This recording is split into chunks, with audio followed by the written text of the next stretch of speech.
Hello and welcome to the Colts Cover-2 Podcast. I'm Joel A. Erickson. I'm joined as always by Nate Atkins. It is the end of the 2025 NFL Draft. Shedeur Sanders is in Cleveland.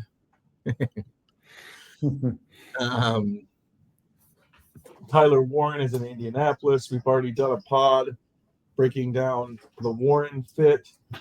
The rest of the draft, I was just thinking about this on the way home from the facility. Nate, I think is marked by the fact that they didn't get anybody else who is a clear starter for this team in 2025. Yeah, you're right. That's interesting. I think the way that they did the second round pick with JT Tuimoloau out of Ohio State, it's interesting just because they have Kwity Paye and Laiatu Latu, but he's going to have a starter level kind of impact role given the premium nature of that position, the fact that it rotates. It's kind of like Laiatu Latu last year, though, where it was just rotational. He played like 54% of the snaps. But outside of that, it is guys who are going to compete, who are going to raise the depth levels. Some of them are key roles, like getting a running back who can handle third down duties and actually run the ball as well. And DJ Giddens out of Kansas State in the 5th round. But a potential swing tackle and Jalen Travis the 4th round out of Iowa State. But yeah, we came into this thinking that they would come away with at least 2 and probably 3 starters. We knew they were getting a tight end, and then felt like weak side linebacker and guard were going to be the other 2 that felt pretty likely, given that they have very little at those positions coming into the draft that would block a draft pick anywhere probably in the top 5 rounds. Felt like it could have a chance to be a starter. And neither one came through in that way. It's a little interesting just because they kind of have a new starter that formed potentially that we'll talk about at right guard just with the way it went down, but that's not a guy that came from the draft. And so it's a little bit of a tricky class for me to evaluate on like a big picture level, because on one hand, and we talked about the other night after the first round, the biggest thing to me was getting the tight end problem solved. And so they did that. And that was because they did that, I had said at the time this was going to be at least an adequate draft. I still believe that. But I also kind of felt like I'm kind of shocked to be sitting here not having a linebacker to talk about. A little surprised about guard, but like I said, I think they found another way that can kind of make sense there. If they had the linebacker, if they had that weak side linebacker somewhere in this, I think a lot of the other pieces would make sense. But it's a little hard to work through that, and we'll talk through it. But it's also just a hard draft for me to wrap my mind around on the whole across the NFL, because it was just we knew this coming in, but especially as it played out round by round, and we looked at the players on the board and what other options they had. It just kind of felt like every round was going to be just, okay, fine, sure, yeah. It wasn't going to knock your socks off, because it isn't that kind of draft. And so I'm also trying to kind of grade it relative to what's out there, and what's out there wasn't the best year for this. So as we get through it, there were just pockets of the draft that I really liked for them. There's a pocket of it I was not a big fan of, and then there's other parts that kind of helped it level out. So we're going to need to see it. Obviously, we need to see it play out, but I'm going to need a little bit more time to dive into these guys before I can really tell whether I think it was a really good draft or just kind of an average one. Yeah, the linebacker position, I was thinking about this on the way home too. You'd mentioned while we were sitting there, you'd mentioned 3 linebackers you liked for the Colts. Jihad Campbell, Carson Swessinger, and Demetrius Knight from South Carolina. And realistically, if you get Warren at 14, which they did, they never really had a chance at Campbell or Swessinger. Campbell goes, 31st to to the Eagles, which is funny because we said that on the podcast. I feel good about that one. Carson went with the first pick of the second round to Cleveland. And then you brought up Demetrius Knight, and Knight went 4 picks after JT Tuimoloau. And I don't know how much you've looked back at like when linebacker. It was not a deep linebacker draft at all. Mm-hmm. Like I'm looking at it right now, and I mean this isn't. There's still a huge hole there. You know, I'm not trying to excuse it at all. I'm just surprised to find out, after looking at all the rounds, I think there were only 4 linebackers taken in the first 3 rounds of the entire draft. Yeah. That's the thing about it, is that once Demetrius Knight went off the board, I felt like it kind of forced a reach. The 49ers went out there and they took the next one in Nick Martin. And I'm trying to remember where they wound up taking him, but they took Nick Martin there in the 3rd round, and he felt like more of a 4th round guy. That's where he's projected on NFL.com. And then it just was kind of a black hole in there. And so it did dry up really, really quickly, where the linebackers were fun early on in the draft. And yeah, it was just surprising to see them get scooped up as early as they did. I think the Colts were surprised by that. So when I talked about how there was a pocket of the draft I didn't love, it was the 3rd round, really. So the 2nd round plays out, and they end up with JT Tuimoloau, who was a guy I had to them in the 2nd round of my last 7th round mock draft. It's just a guy that fits the way they draft that position all the time, the way they did it with Kwity Paye and Dayo Adengbo. They made those comparisons to us today, a guy who just hit his best level of football in the latest games he played at the highest moments of the college football playoff, and has that kind of inside-outside versatility, toughness, experience, big conference. Like, it's just such a high floor, ready to step in type player in a position that's going to just dry up for them like crazy in a year, based on contracts and whatnot. So that made a lot of sense. It was just like, I think they were surprised by a couple things. Number one, Carson Schlesinger went with the very first pick of the 2nd round to the Browns. So, I don't know where he's sat on their board specifically, but I had a feeling that like they were going to like, there were no trades from them until day 3. That's very rare for them. And round 1, it made sense because Tyler Warren was such a great fit. He falls to 14. Why would you do anything else? They became confident that he was going to fall there after Colson Loveland went to the Bears at 10. But day 2 is where it felt like, I think they were planning to trade and they just never did. And I think that was some of the surprise of it, was that Carson Schlesinger went as early as he did, where if he goes a little bit later, they picked with the 13th pick in that round. Maybe he's a guy they target on a trade up.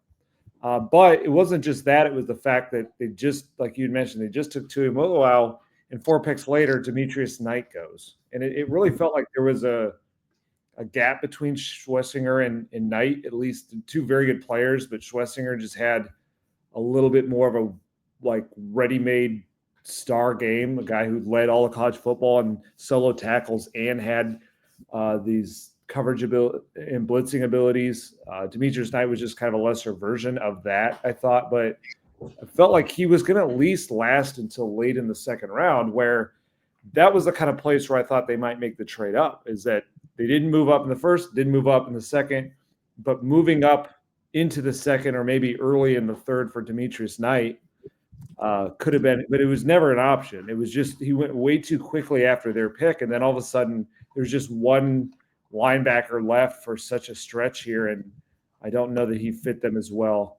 That being Nick Martin, who went to Oklahoma State. So I guess the way that it played out, that's just how it goes. I don't fault them necessarily for not fitting there. You could go looking, I mean, hindsight, if you had hindsight 2020 in the moment, you could argue I think it's okay to argue that they could have taken Demetrius Knight over JT Tuimoloau, where I think JT is the better player, but Knight is the one who would have a clear starting role, whereas Tuimoloau is going to share his. You can go either way on that, but I liked what they did in that round. I kind of think what ended up playing out is the surprise of Knight and Schlesinger going in those awkward spots around their pick, but also not really in a trade up spot for the ones, second or third round to get up there to get those guys.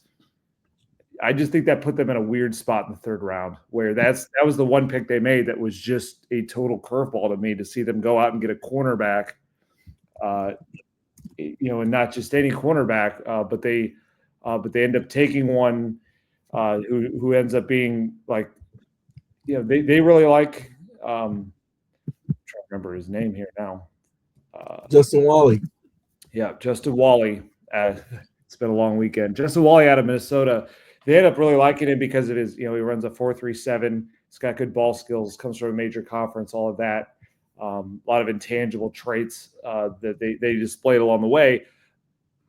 NFL.com had him as a 6th-round prospect. The Athletic had him as a 6th-round prospect. I think when you look into that speed, you could certainly talk yourself into more. But to get him and not trade back either, I just think they got caught between a few things, because they mentioned that they had options to trade back on day 2. He didn't say whether this is Chris Ballard didn't say whether that was 2nd or 3rd round. Second round seems more likely, because that was when this big run on edge rushers was happening, and they just decided to take theirs. I just think they got caught between a few things there, and they end up getting a lot of players in this draft who are very helpful. They end up nailing the top need at tight end, but they don't really have any options at linebacker here. And so I guess that happens sometimes. It's just the one position that they just are going to have to patch together as best they can. Yeah, I didn't realize this linebacker class was as thin as it was. I just kind of slipped through my what I was thinking. Tuimoloau, like, you think of it like as, he's not going to start, but at the same time, as you laid out, this is a guy this is a team that's about to lose both of its big ends, in Winnipeg and Taekwon Lewis. They can both be free agents after this year. And on top of that, we talked about how, they'd lost with the loss of Adayo Adengbo, they'd lost some of their ability to have somebody rush inside. And, it feels like they think JT can do that. I kind of wanted them to take it off a defensive lineman early. I just didn't realize how fast it was going to thin out. I think the 5th linebacker off the board was at 107 with Jack Kaiser from Notre Dame, who's another player I liked. It really was less draftable linebackers than I realized. And I don't know, like I'm kind of coming to grips with that right now. Yeah. Well, there was that run on linebackers right around where Kaiser went, the 5th pick of the 4th round, and then with 5 picks later was Danny Stutzman of Oklahoma. 7 picks later was Barrett Carter of Clemson. I have to look at all these guys to know for sure, but it felt like, some of them just weren't going to fit some of these are Mike linebackers. Some of these guys are, while they have some 3rd down skills, they're more blitzers, which is useful for them, but they really needed a cover linebacker. So there's a guy, that next one that went off the board, Nick Martin, who went to the 49ers. He's a good blitzer, but he's not a cover guy. So it didn't really fit them as well. That's similar to Cody Simon, great blitzer, not really a cover guy. Cody Simon of Ohio State went in the 4th round. And the other guy that I knew that did fit this mold went later than I initially expected. That was Smail Mondon Jr. of Georgia, ended up going in the 5th round, late in the 5th round. But he came in with medical issues. And so I'm guessing that's why he fell on the list. And we've hit them for drafting too many guys with present injuries. And I think that's a fair criticism of some of the guys they did draft. So I'm not going to sit here and criticize them for not drafting a linebacker who had some significant concerns there. It just didn't play out the way they wanted, and I think that's where like Carson Schwarzenegger, it really took off the hype with him because we knew he was going to be a second round pick. I didn't know if he would make it quite to where the Colts were. We got him in our simulation, but he was gaining some steam. That's one I thought they might trade up slightly for, and they may have. It was him going number 33 to the Browns. The Browns realizing we better just take this guy right now, even though they had to pick a couple picks later. They didn't want to mess around. They kind of read that was going to thin out the way it did, and that's what happened. And so there just wasn't, with how much the tight end position mattered, even more than a good step more than linebacker, I think, because of its connection to the quarterback that has to get right this season. It just put them in a spot where they weren't as able to control this the way that a team like the Browns could, who had the first pick of the second round, who had 2 picks in the first 5 picks of the second round. They just weren't one of the few teams that was able to control this with the thinning options. But I don't know. I guess my thing is I don't blame them for the way that went. I would have liked to see a linebacker option later. I just think that is a really thin group. For them, you hope that there's guys they can sign to bring in. It's just such a thin group to lose EJ Speed and Grant Stewart, and so far they've not added anybody. They've got Jalen Carlisle, and they like him, and he may turn out to be really good, but big durability questions when he's coming off one surgery, went on injured reserve for a different injury. It was moving from safety to linebacker, trying to level up in size and physicality as it was as a rookie last year. I do think they just got kind of caught between some things in the draft. I don't blame them for that. I just would have liked a better pivot in the third round than what they ended up doing with adding a cornerback that I just don't know where he's going to play. If he is third round quality, which we'll see. Another guy who's currently hurt, coming off of an injury. That's the spot they were in with Juju Brents just a couple years ago. I don't know. That was just a very head scratching spot for that. He maybe he's a totally underrated player. I love the speed. And one thing I like taking DBs in general, even if you don't necessarily need them, because you just can run out of that position quickly, and it's a passing league, and they've underrated it in past years in terms of numbers. So I don't, I get that part of it, but they left one starting spot completely barren, and then they drafted a third round guy that I don't know how he's going to fit in. I actually have an idea for what they can do at the linebacker spot. Do you remember which team took Demetrius Knight? Bengals. The Cincinnati Bengals. And his selection makes it easier for them to do something with Jermaine Pratt, who's 28 years old. I don't necessarily know that I would consider him to be a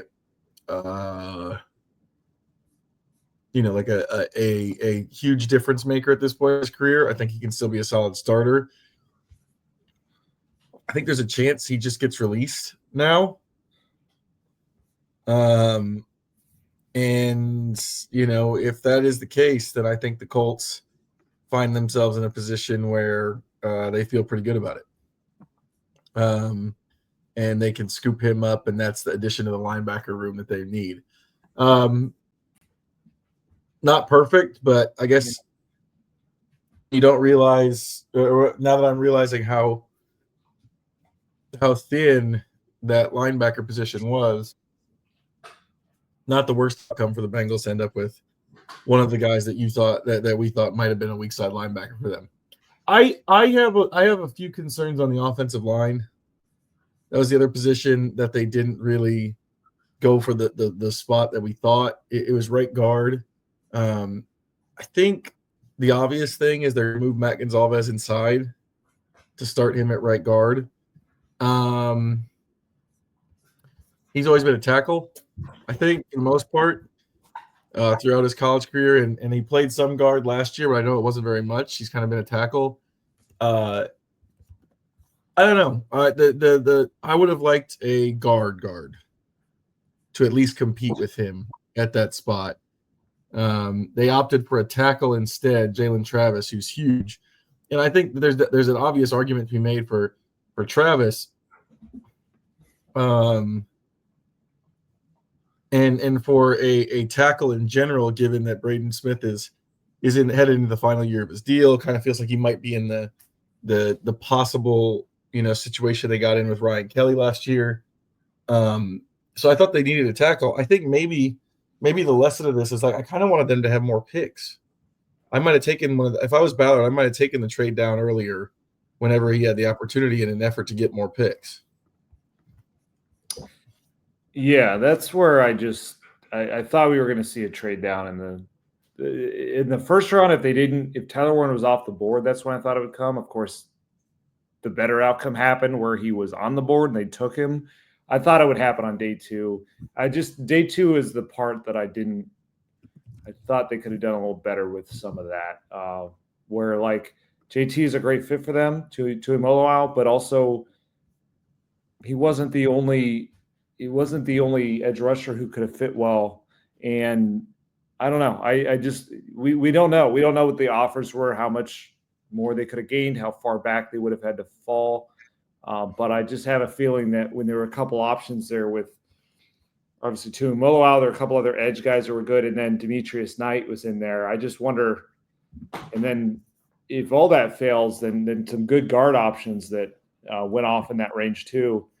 That seemed to be the thing too, is that they didn't find the best spot for the guards in this draft. So they looked at the idea of, what if we just move Matt Gonzalez inside and chase upside at tackle in Jalen Travis out of Iowa State, which he certainly has that when he's 6'8" and 339 and,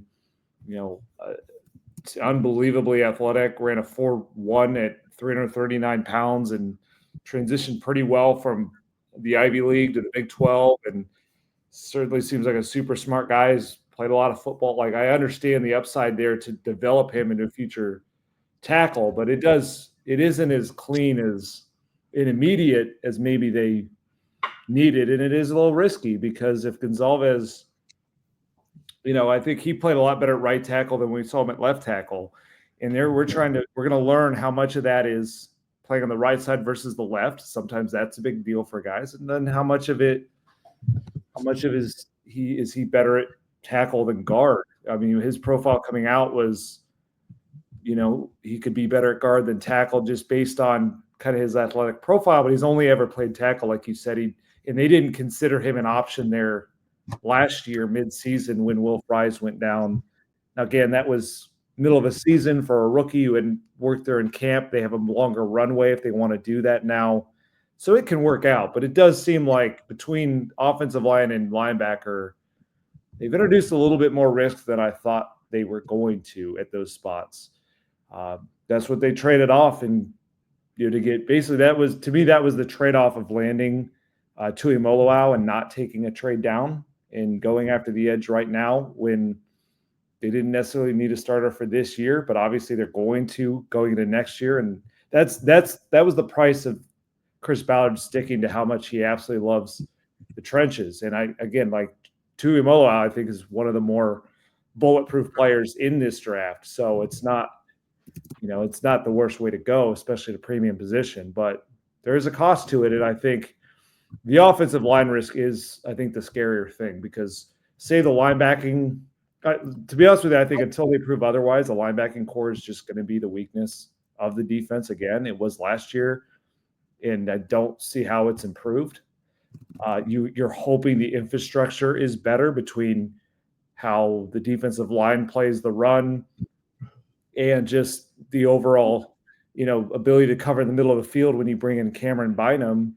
That's the hope for it, but it's not going to be the catalyst of the defense. But again, like the biggest thing right now is getting this passing game going and getting quarterback stability. And so the offensive line has to work, and there's a little bit more risk there than I'd love, but there is upside there too, because what this does do, the argument for moving Gonzalez inside and taking this route is it puts their 5 best offensive linemen on the field, and it's asking Tony Sperano to figure it out with those 5 best guys.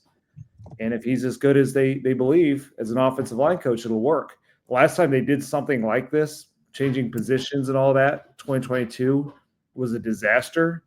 We've since learned Chris Strasser, the offensive line coach back then, was not capable of that. And then I think some of the guys they moved were so out of position. So this is a better bet on that, but it is a little risky. Yeah. Let's talk about you kind of already hit on this, but let's talk about Justin Wally. A guy that maybe when you go back and look at it, is a better player than maybe I initially gave him credit for. Some of that, just being honest, some of that is the fact that we're not scouts and we don't have full analysis or whatever. I really like the speed, 4.37. He kind of reminds me of a more experienced Isaiah Rodgers, just with the speed, maybe not being as tall, but obviously had played a lot more and played a lot better opponents, having played at Minnesota versus UMass. Ball skills, they feel like he's instinctive. It's just a question of, where is he going to play and when. You use a third-round pick, normally you think of it as you're hoping to get at least a heavy rotational player out of it, and I guess they still could, but that was a position where the top three corners felt pretty set with Charvarius Ward, Kenny Moore, and then Jalen Jones on the outside. Juju Brents is still around, and although I understand that he's had some injuries and you really can't count on that, he's still a former second round pick in his third season. They signed Corey Ballantyne, who I'm assuming is going to be a core 4 special teamer. And then they've got Sam Womack there too. So they have a lot of corners. I had actually pushed that further down my board in terms of positions than as far as need goes. Yeah, for 2025, the question is just when is he going to play? Where is he going to play? And really, it goes beyond that because Kenny Moore is signed through 2026. Jalen Jones is signed through 2026. Ward is signed much longer than that. They're stocked contract-wise at the cornerback position for the foreseeable future. Yeah, that's what made it a lot different than the other pick on that day, JT Tuimoloau, which you could argue was a luxury pick for some of the reasons we laid out. They just went at Latu last year. They've got Kwity Paye. They're going to try this with Samson Ebukam coming back off the Achilles tear. They have Taquan Lewis, but it's going to thin out incredibly for the next year. And the only guy in that group who's signed through 2026 is Latu, and a position like corner where you can never have too many. So that part of it, the position isn't the worst to overdo it a little bit in, but very different in that there, like you just laid out, there's not a future opening here. There's not a guy who's walking in a year. There's not anything like there's not. They have told us for so long that they believe so much in Jalen Jones, and that was like when I tried to ask about it. I was trying to get a sense for okay, you like Jalen Jones, but is there maybe just a chance to give that spot a little bit of competition and a chance that maybe, okay, Jalen Jones is good. Maybe you can hit a little bit more upside and find something great that they could play there. And then it's just a good problem to have. I just didn't understand. I just didn't understand the way that they sold the pick. And that's why I felt like it was a panic pick. I didn't feel any kind of, it was not a great sell job of why they made that pick, because the biggest thing that Chris Ballard raved about was that he did a workout through it with a cast on and really liked how he, his day and age of guys not working out, he was willing to work out with a cast on. Well, that is admirable to a point. I don't think the selling point for a guy is, hey, he's currently injured. And then that's when I asked about, okay, so is this a competition thing? He said, well, everybody in the roster is a starter to us. That's very different than hearing the logic about how I didn't bring in enough competition, real competition that can steal somebody's job. And if that's not what they're going to sell him as to Jalen Jones, while also saying his big point in that was saying, hey, don't forget about Juju Brents. We drafted him in the second round. We don't know if he's not good. He's just missed a lot of time. I don't know where he fits in now or later. It felt like a move that maybe it's just he's so talented we couldn't let him pass by. That's not how he was written about, rated. Not that everyone knows, but this wasn't like a Will Johnson falling in the draft. How did he possibly fall? I just didn't get a lot of explanation for how he fits or why he was such a value pick. And so that's why I just feel like it was the third round didn't go at all like we thought it would or wanted it to. And we're just going to do this. It's just interesting to pair that with a fourth round that also was kind of experimental with a developmental tackle, swing tackle type. So that was the pocket of the draft that I just kind of felt like didn't answer as many questions. It kind of introduced more questions than it answered. But we'll see. I mean, like there is, I will agree with you that looking into him, there is more to, I mean, there's stuff to like there. It's not one of those guys that you look at who's written up as a 6th round pick and you just go, how is this guy possibly going to be good? I mean, when he runs a 4.37, he started 42 games in the Big Ten, really good league. And he has good ball skills. I mean, there's obvious upside in that. But I am concerned with a guy who missed 2 games due to knee injury last year, currently is working with a wrist injury and is on the smaller side. And then trying to figure out his fit. It's an odd thing. I guess it's the general approach of the offseason, which has been we're going to do the opposite in the secondary and get so many good upside players and numbers here that this is going to become a strength rather than a weakness that we just had to survive. That does fit the mold of the new coaches they brought in, new defensive coordinators. And I'm guessing that was a part of it was they brought in a lot of defensive backs coaches, and one of them probably or multiple of them fell in love with Justin Wally. And you want to lean on that a little bit. So it can certainly work out. It's just, it was a very surprising pick at the very least. One of the other things I think that stuck out to me with Wally is just he's a guy who's played and he feels comfortable in just about every coverage. I think some of the defensive stuff is probably easiest and best explained just by thinking through, the fact that there's a new defensive coordinator in town. Lou Anarumo is here. He's going to play a different style. We talked a lot with a lot of different people this weekend about, the Colts are going to be more multiple. They're going to have more sub packages, more specialized stuff for Lou Anarumo. I wonder if the Wally pick is maybe, makes more sense if we know what his plans are in detail, versus what, kind of where we are, where you're still sort of thinking about the talent in terms of the way they've done things in the past. But if they are playing a lot of dime and they feel like Wally can kick inside, that gives you a player opposite more when you go into the dime who's also in the inside and an option against, faster, quicker receivers that you can use it in matchup. So I did wonder if maybe some of the confusion from our side is just not fully understanding exactly how Lou Anarumo wants to play defense. Yeah, and I do think that what we're going to see and should see, given the way this played out, is more optionality, creativity in personnel that's going to limit how many linebacker snaps there are. So one of those ways is dime with an extra DB on the field who, Wally, his ability to play inside and outside, that certainly makes him a good candidate for that. I also think you're going to see Lou Anarumo sometimes go with 5 defensive linemen. Sometimes it's an extra defensive tackle, or what's going to fit here, I think, is 3 defensive ends. He did that in Cincinnati a decent amount. JT Tuimoloau's got a little bit of an inside-outside type of build to him to play that type of way. So those 2 things can kind of fit there. I do think you made a good point about matchups with Wally. I think there's probably going to be times when they just look at the matchups that Jalen Jones is going to often be facing, and if they are more, if they're like really shifty downfield speed guys, that's less of his game as a sort of kind of hulking press corner, so they can like him, but maybe just not have him take every snap there.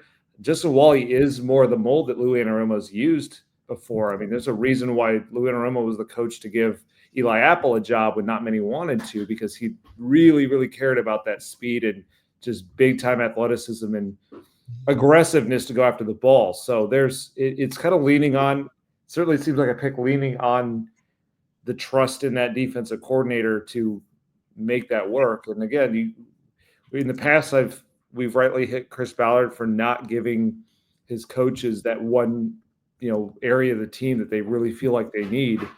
So if that's cornerback, you go sign Traverse Ward and you spend a 3rd-round pick on a super, super fast cornerback with a lot of experience, Justin Wally. I mean, that's an attempt at that. So there's an intention to it. It's just sort of like, man, it's just interesting to match that up using a day 2 pick on a player we're struggling to figure out where he can play in the now or near future.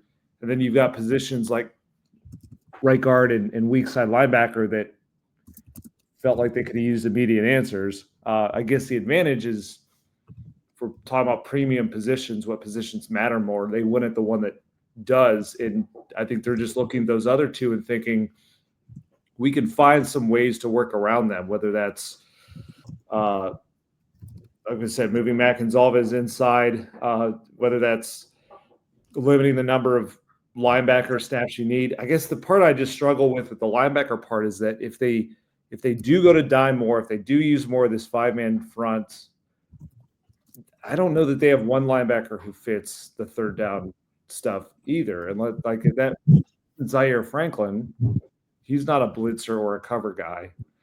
So then I guess if you're getting those modes where maybe that's Jalen Carlisle's, that if he's going to be your one linebacker on the field, I mean, that better really be like a situation where teams are never going to even consider running and not going to get you in hurry up either to keep that person on the field. So I don't know. It can work. It just also it is a hard thing to talk through until we see it play out.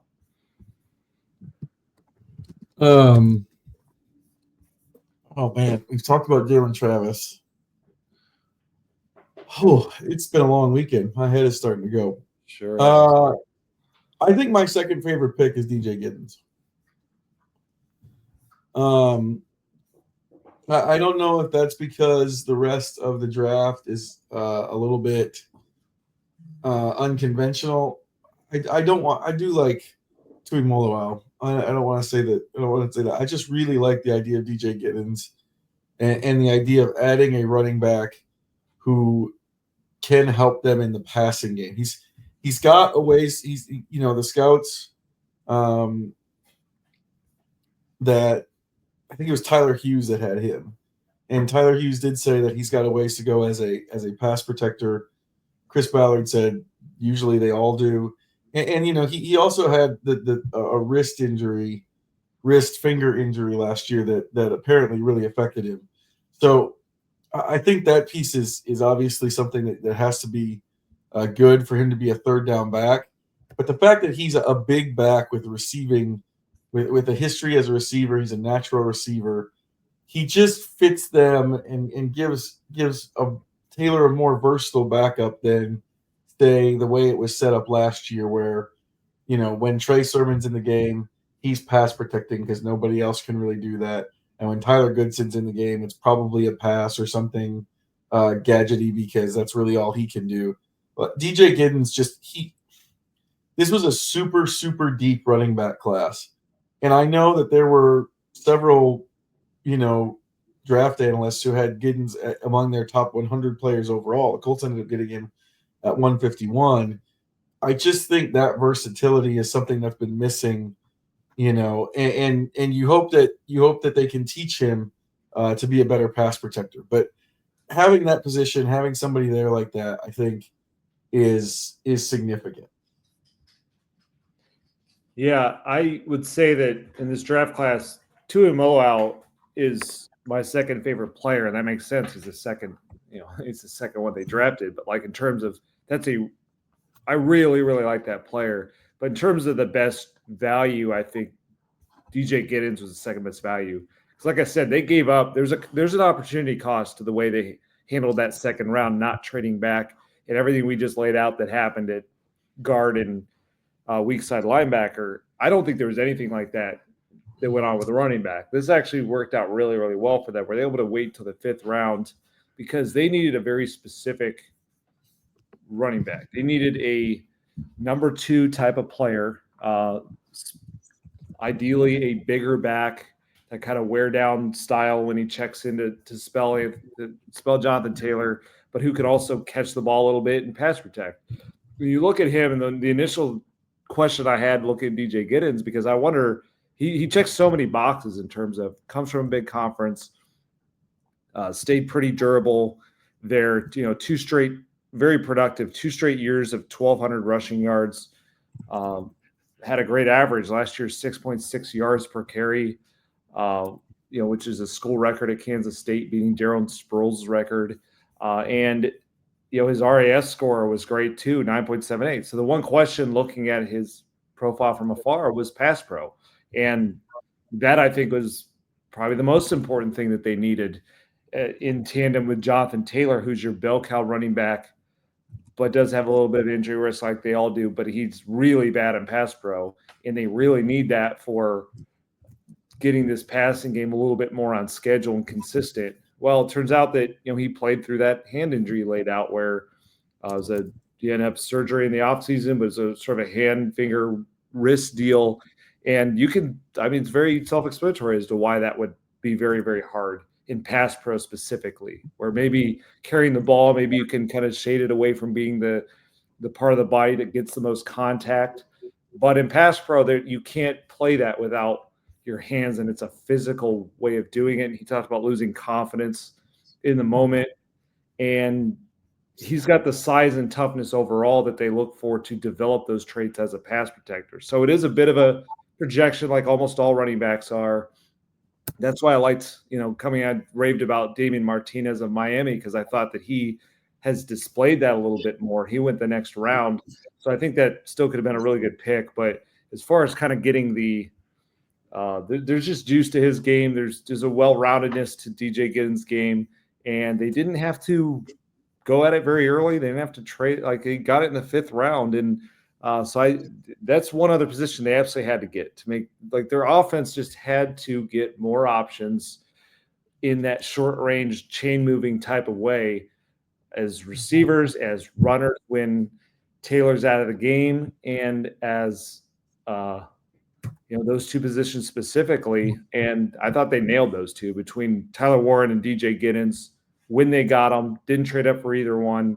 And the other options that they could have gone after, I don't know that there was a better way to handle those 2 positions. And so while I just laid out, can criticize and have issues with the way they handle a lot of this other stuff and how they kind of build out the defense and handle that, I have no issues at all with how they would handle running back and tight end. And ultimately, those are probably, guard will be up there too, but those are the positions that are going to most impact Anthony Richardson. And again, everything's about getting him right. So I thought they nailed those picks. Riley Leonard. Have we talked about Riley Leonard yet? Nope. What do you got? What are you thinking? I get it. I get what they're looking for. He is this year's Sam Ehlinger. He is the 6th round quarterback out of a major program who's got all the sort of leadership intangibles and work ethic and desire to work at it and get better behind the scenes, who also can move and scoot with his legs, which has become the theme of their quarterback room. Adding Daniel Jones in the offseason and now Riley Leonard, like, they're building their entire quarterback room to where anybody who steps in, they're going to be better as runners than passers in a run-first offense. And that shift overall kind of mattered. I don't know that there's a whole lot to say about it because I don't see him playing this year. I think his track is, you hope he develops well enough to be the number 2 next year, because this Anthony Richardson, Daniel Jones battle is going to have an outcome where one of them is going to be gone next year. And the hope certainly is that it's Anthony Richardson wins it, becomes the guy, and then he needs a backup. And if you get a 6th round pick, cost-controlled backup at that position. There's value in that. It's hard to talk about in the short term at all, because I just think he's set up for a redshirt year, and I don't think there's a lot of upside beyond developing into a backup who fits stylistically with the type of run game they want. Because for as much as he's played at the high level he's gone to, as clean of a prospect as he is in terms of health and off the field and personality and all of that, he's a 6th-round quarterback because he just doesn't bring a ton as a passer. And I don't know that there's a ton more to pull out. I just think he's built to be a backup who can move with his legs and is going to fit certain schemes, and this is one of them. Yeah. It feels like a replacement for Ellinger, a guy who's going to be great in the room. His teammates are going to love him. He can run. He's got work to do as a passer, but he's probably not really going to threaten the top 2 in any way. I'd be surprised if he's more than that. Hunter Wohler, the last pick of the draft, and then we'll wrap this up. But Hunter Wohler is the last pick of the draft. He's from Wisconsin. I think this is maybe the most interesting pick from an Anarumo perspective. He's a 7th rounder, so you don't want to expect too much from him. I think he was kind of drafted to fill a special teams role that they lost with Trevor Denbo suffering a very severe knee injury, essentially blowing it out in ways that doesn't often happen anymore. But Wohler, what's interesting to me is, they're Ballard, Steichen, the scouts that we talked to have all talked about, Anarumo's defense is going to be much more multiple. Guys are going to play different positions. There's going to be different matchups. Chris Ballard said that Wohler doesn't really have a set position, which is how he was used at Wisconsin. At Wisconsin, he would sometimes play strong safety, he would sometimes play free. A lot of his role was at or near the line of scrimmage and sort of an outside linebacker, inside linebacker range. I don't know if he can do that at the NFL level. No clue. I know he's pretty athletic, but I don't know if he'll be able to do that at the NFL level. I just think it's interesting that they took the swing on a player like that, hoping to maybe give – I think the hope is to give Lou Anarumo at some point in his career kind of a chess piece that he can kind of move around the board however he wants to. Yeah, this is probably the first moment where we're going to disagree. I don't think Hunter Wohler is the most interesting, just because he's a 7th-round pick, and I think he's going to be a special teamer for now, at least. And you're right. There's more to possibly pull out of that. Certainly, they have a need at linebacker. They could use a 3rd safety. He's interesting in that way, like in terms of maybe training camp and just kind of watching what he becomes. In terms of like early impact, I just think it's going to be. Yeah, I wasn't saying he's going to impact the team early. I just thought it was interesting that they picked a guy without necessarily a set spot for him, which isn't something that I think the previous defensive coordinator really would have done. Yeah, because it's interesting in that way, because last year they drafted Jalen Carlisle in the 5th round, who was a safety, and they kind of said pretty flat out he's a linebacker. Yeah. And one is more open. He is a little, like, his relative athletic score at safety is basically identical to the one at linebacker, and it's interesting to see the trade-off. At safety, it's a 9.26, and it's like elite size, but just kind of average speed and all that. At linebacker, it's elite speed, and then it's kind of average to subpar size. So it's sort of like he's an athlete, but he's sort of like he's not a great athlete at safety, or he's an elite athlete linebacker who's just a little undersized. So he's a cover guy. He's a cover guy who's going to work between those two things. Maybe he can work in tandem, share some of the load with Jalen Carlisle at times, but I think the difference is that I don't know. It's like he probably can handle the run fits a little bit better, having played in the Big Ten. Sounds like he played a little bit more of the linebacker stuff in college than Jalen Carlisle, who's pretty set in the secondary in the SEC. And that's probably the part that Jalen Carlisle struggled with the most last year, was just fitting the run, and all that. So I don't know. I think they needed more. They needed a special teams pick. When I remember thinking that going in the 7th round, I'm like, man, they just almost none of these guys seem to factor in special teams unless that's where they're going to use Justin Wally, and it would make sense to do that. But like, they needed a cover guy. They've tried that. They lost Grant Stewart too. In addition to Denbo, they lost Grant Stewart, and they've been trying for that in recent years. Daniel Scott was that guy that I think they really wanted that to come together for. He just doesn't stay healthy. Trevor Denbo has had injuries. Like, it's another swing at that with more to unpack over time as far as how he can fit into this coverage scheme, and who knows, maybe he hits enough of this upside in camp, and then they have a third safety option, and they have a guy who factors in a little bit to that weak side linebacker role. It's just such a, for a 7th round pick, I think it's going to take a little bit of time, but there is an opening because they didn't add weak side linebackers.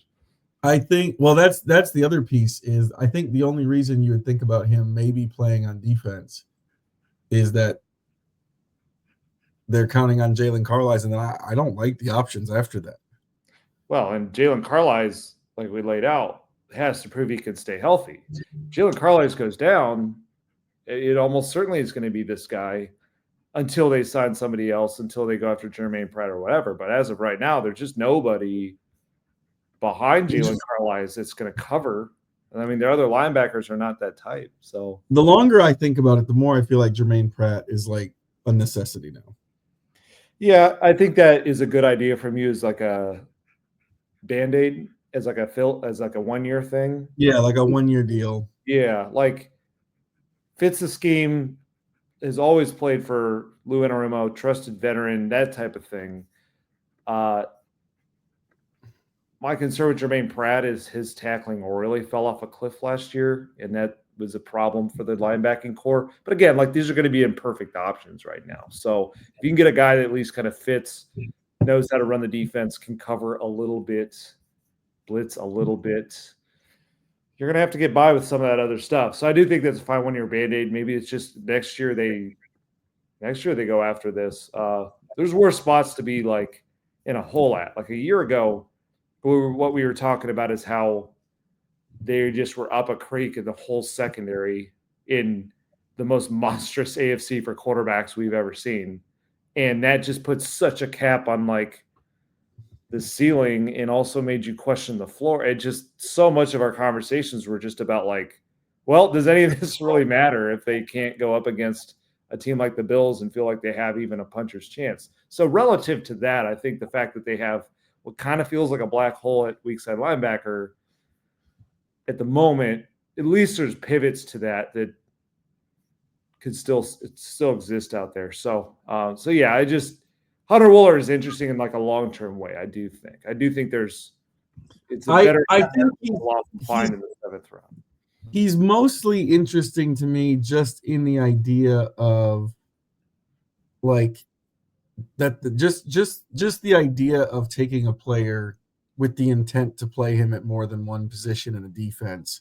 It's just very different than what they've done previously. Yeah. They kind of did it with Ronnie Harrison in a free agent setting, but those moves were dictated more by need than they were, I feel like, than anything else, or at least the move back to safety was. I think they took him planning to convert him to linebacker, but the safety one was just kind of, we don't know what we're doing at safety. I bet on coaches, because I feel like this is the type of guy you often, maybe not 7th round, you don't often see there, but you see sometimes in the draft. We probably both covered guys like this over the years where it's like, it's very interesting as a draft profile just to talk through and figure out what he can be. And it's like, there's a lot of possibilities. It's also like sometimes these guys get caught in the middle of all of that as it plays out. Yeah, and they don't have any position. Yep. Yeah.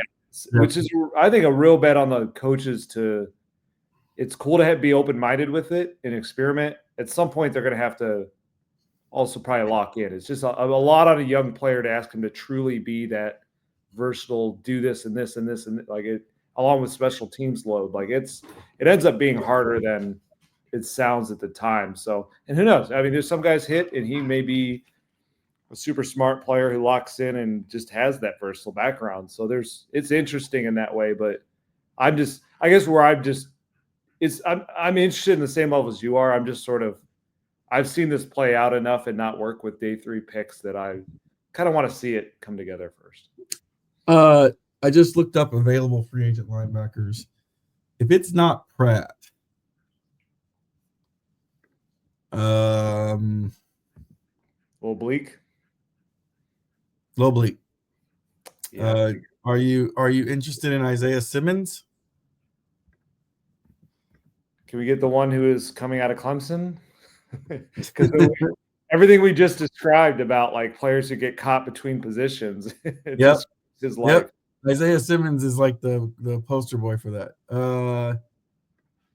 Would you be interested in Kaiser White? Maybe. I feel like they have to sign somebody there. Oh yeah. If you end up going into the season with Hunter Wohler as your third linebacker, something has gone horribly, horribly wrong. Well, I even think like I just don't see how Jalen Carlisle can be ready for a full-time role and think that he's going to and feel confident that he's going to hold up for 17 games within that. I just think he has to prove that first, both as a player. This is the thing too, is because he missed half a season last year, he didn't get that development time, strength training, learning the position. I like the potential of Jalen Carlisle a lot. I think he's a really smart, dialed-in guy. He's got some great coverage skills, and I actually kind of like his tackle. Good tackler, yeah. But like he does not know the run fits, and how would he? I mean, he played safety to move to linebacker, and the issue is like when you have a guy with that profile, teams targeted in the run game. And I noticed that a little bit with Carlisle is, hey, they got a rookie safety playing who just came off IR. Let's run at him and see what he does with it.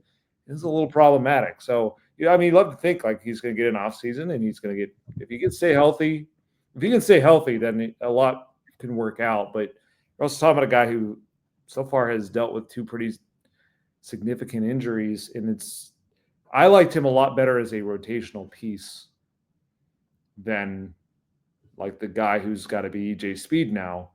So it does. Yeah, they need numbers there. They just really, really do. Do you have an undrafted free agent we know about that you like? Well, there's one draft pick we didn't discuss. Wait, who did we miss? Tim Smith. Oh my goodness, I totally forgot. We missed the run stuffer. Yeah, I mean, I don't think it's a long conversation. They needed a nose tackle. He's a run stuffer. They needed someone behind Grover Stewart. The defensive tackle position is actually pretty thin there. Yep. If he doesn't work out, there's probably a random dude to sign. He'll be okay. Yeah, this one went against some of what they often draft because he's not like a great athlete, but he's a run stuffer. He can do that. He knows that pass rush. He likes the 2 gap.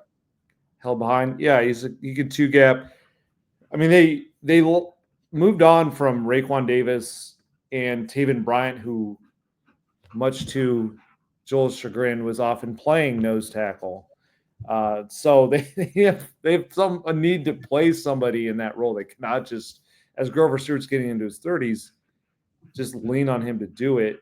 And again, like they just don't have as many. They needed more options, more bodies, because like JT Tuimoloau can, I think, play inside in a pinch. It's not going to be as much as Dio Dangbo, though, who wasn't a nose anyway.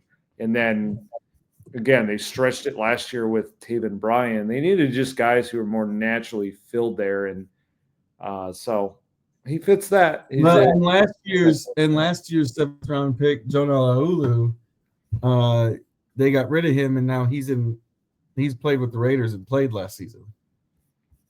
Yeah, they missed out a little bit on that, the way that it went down. I mean, so So we'll see. It's sort of like I feel like they've tried this a lot in recent years and not had the best luck with the day 3 rotational defensive tackle, interior guys specifically.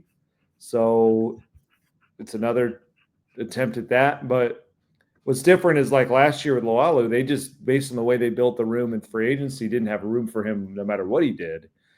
There's room for Tim Smith. So we'll see if he can kind of lock into it. And I mean, it helps that he comes from Alabama and got to play for Nick Saban for several years here. He was there since 2020. So 4 years in a Nick Saban defense and, so a lot of playing time and got to do it in the SEC. So it's, if you want a training ground to feel like a guy can step in and not be overwhelmed, that's about as good as it's going to be from college. But and probably just a limited skill set right now, but they could use it a little bit. My UDFA, so as we wrap this up, by the way, is Maddox Trujillo, the kicker. The cheat pick. Spencer Schrader's only kicked 5 field goals in the NFL. What's his nickname again? Automatics. I love it. I love that nickname, and I also kind of hate it. Well, that's the thing about that kind of a nickname is that it is built for that. It's like if he ends up being really good, it's like super fun. If he doesn't, it's fun in a different way. It's really corny. It's just going to be thrown like in jest all the time. So I don't know. They needed a kicker competition though. So they didn't want to draft it. So they're going to have to do that because like if they're going to preach competition across the roster, they have to do it at kicker with Spencer Schrader, who's made 5. So that'll be something we get to chart in training camp is another fun kicker competition. But we will take any and all suggestions you guys have for dumb nicknames for Spencer Schrader. Yeah. Oh, we do need, if we're gonna have a one-on-one kicker competition, we do need one-on-one nickname battles. If one of them is named Automatics, then the other one we got to come up with something for it. But I'm too tired right now. I can't think of anything. I need the people out there to help me. Yeah, I've thought about a lot with this team in this league and this sport this weekend. I have not thought through Spencer Schrader nicknames yet. So please help us out. Dumb ones, specifically dumb ones. Yes. Dumb/corny. That exact sweet spot of like could be really fun if he's awesome, could also be corny and blow up in our faces if it's not good. Like I have faith in the listeners. Yeah. I have faith. I do too. They're gonna figure it out for us. I do too. It's wow, it's been a weekend, hasn't it? It has, and now it's over. For the Colts Cover-2 Podcast, I'm Joel Erickson. This is Nate Atkins. We'll be back at some point to discuss more things involving the Colts. For now, both of us need to go to bed.